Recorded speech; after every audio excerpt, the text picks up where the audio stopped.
Hi, this is Chris Krantz with HT Krantz Beekeeping Supply in Frederick, Maryland, and we're going to go over how to assemble one of my hive top feeders. So when you get your hive top feeder from us, it's going to be packaged like this.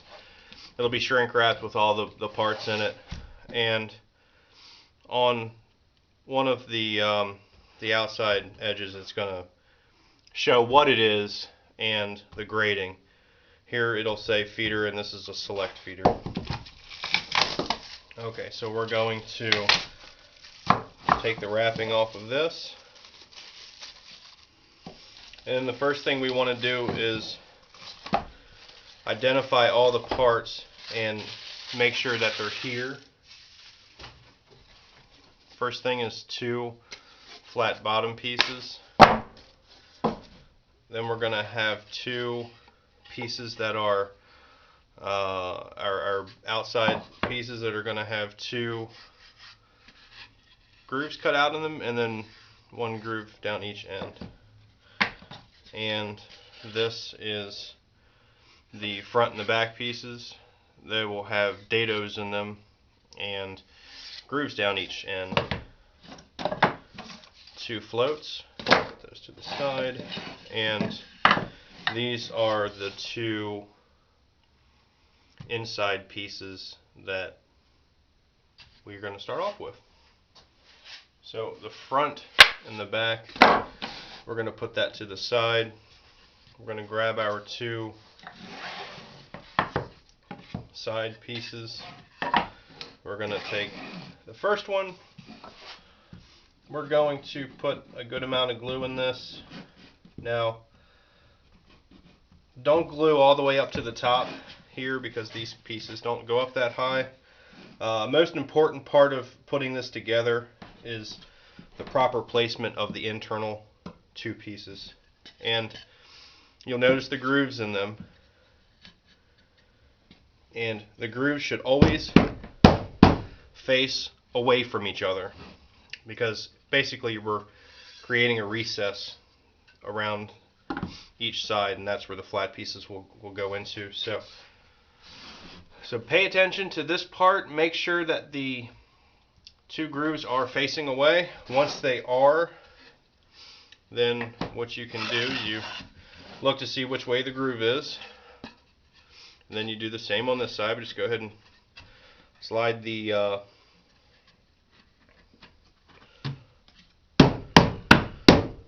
outsides on, and then with the groove facing down on a level flat surface, take your mallet or hammer and make sure that everything is flat, because the bottom needs to be flat, because that's the part that's going to sit on top of your hive body. And if it's not flat, you're going to create a gap, and bees can get in there while you're feeding and just cause a big robbing mess, and you do not want that. Okay, so now that everything is flat and flush, take your glue and you're going to glue the sides. One of the most important parts is making sure that there's a good amount of glue right here on these little edges, because what can happen is they can pull apart because they'll never get a staple in them, because if you put a staple in them, that piece will typically break off. Okay, so now we're going to take one of our fronts or our backs. They're both the same, it doesn't matter. And we're going to go ahead and slide it in.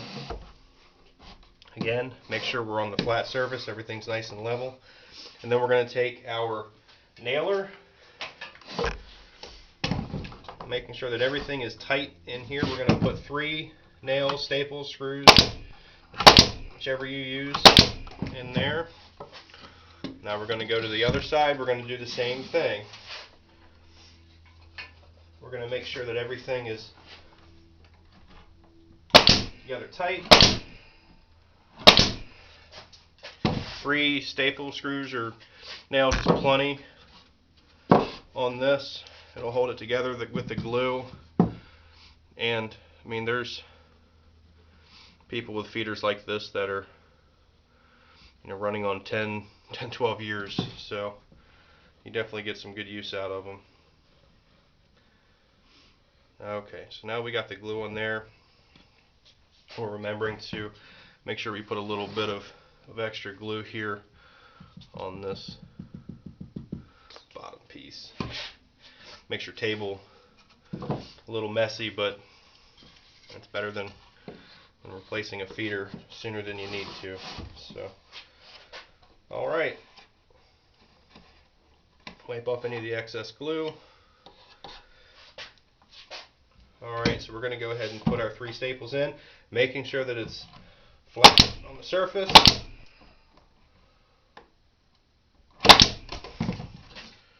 Okay.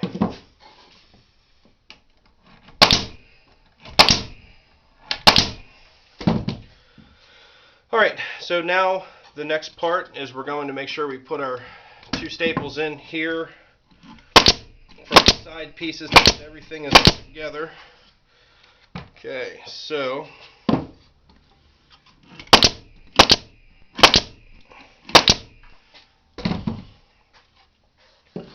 alright, now we're going to switch from our nailer to our 1/4 inch crown stapler. We use a 1/4 inch crown, and the length is either 1/2 inch or 5/8 of an inch for this part, because we're actually going to be shooting down at a slight angle, and if your staple's too long, you'll get a blowout along the side, and you definitely do not want that. It's going to allow for the syrup to leak right out the side, and usually that will start robbing. Alright, so with our flat pieces, we need to identify the A side and the C side. Basically, the sides that look the best. See how this one's a little rougher and it's got some discoloration in it. This is our C side. This is the A side. This is a lot smoother and it looks all uniform. This is the side that we want down going into the glue. I use wood glue for my seal. I use Tight Bond 2, which is a wood glue that is waterproof, so it doesn't soften up and release its hold due to water. And I use that because honestly it's one of the best things that I found that works. Another thing that works well is exterior acrylic clear caulking. That's another thing that we use. This is actually it's going to be my feeder for the spring, so I use wood glue and it's fine. I put enough staples in. It's typically about, on the small side I use 4 to 5, and the longer side I use 6 to 7.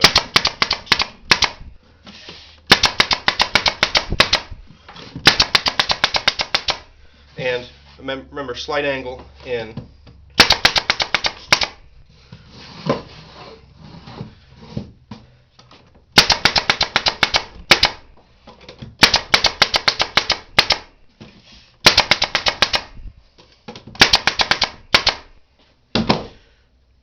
Okay, so with this we're going to let sit and dry for about 4 hours, and we'll make a big stack of them, let them dry, and then we're going to come back and use the acrylic caulking for the inside. I don't use wood glue to seal the inside. We definitely use the caulking on that. The other thing that we do, and it's available for an extra couple dollars, is instead of sealing with the acrylic, we actually pour in beeswax, and we'll pour it in one of the corners, and then we'll move the liquid all the way around so that every place where there's a corner has a couple layers of beeswax on it. And what this will do is keep the syrup from seeping out through any of the corners and leak. And if you happen to have a leak or it cracks, all you need to do is take a heat gun or a torch. You do it very lightly though, or a hair dryer, and all you have to do is just reheat the wax a little bit and it'll reseal itself. Whereas the caulking, you have to take a knife and cut it out and then recaulk it. So So we recommend using the wax if you have it. If not, the caulking will be okay. Just make sure you use a pretty good amount. And after you put the caulking on, you run your finger through and make a nice even run around so everything's nice and flat. You don't want the big bubbles of caulking going around it. That's where it can actually come apart because it's not spread out, smeared into the wood. A lot of people take a marine grade polyurethane and they polyurethane the bottom. You're more than welcome to do that. I don't do it, and it's been fine. Once you pour in the syrup, the sugar syrup actually seeps down into the pores and seals up the wood itself.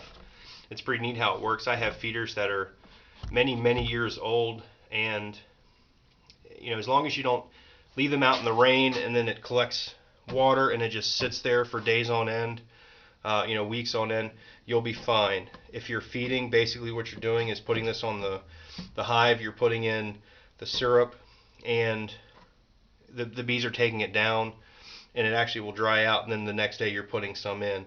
So it's okay to not polyurethane it, but if you do polyurethane it, make sure you find something that's I don't say non-toxic, but definitely something that doesn't have a lot of bad chemicals in it. You'd have to talk to one of the representatives at the home store to ask them, which one you're better off using. There are FDA approved polyurethanes for butcher blocks. Those work as well. That's probably going to be what they're going to point you in the direction of.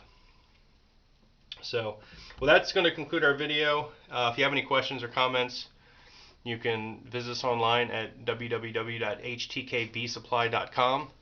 Thank you.